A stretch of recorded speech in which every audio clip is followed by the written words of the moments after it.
অনুক্ষণ আসে প্রভু গোলকের ঠাই,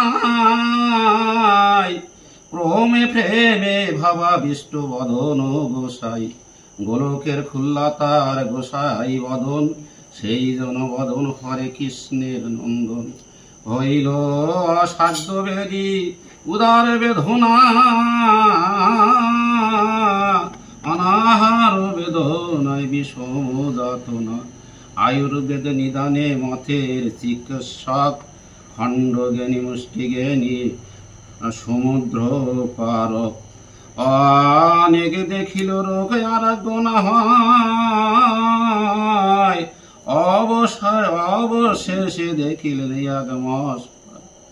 তিনি এসে বলিলেন বেদনা সারিবে, উদারেতে ফোঁটা দিয়ে ঘা বানাইয়ে দিব। গাছটার রস দ্বারা দিল 16 ফোঁটা, চর্ম ঠোসা পড়ে শেষে ঘা হইল 16টা। মাসের পর্যন্ত সেই করে মুষ্টি যোগ, নিদারুণ জ্বালা হলো নাই সারে রোগ। থেকে ঘায়ের ব্যথা ব্যথা পুরাতন, উভয় ব্যথার জ্বালা নাই নিবারণ।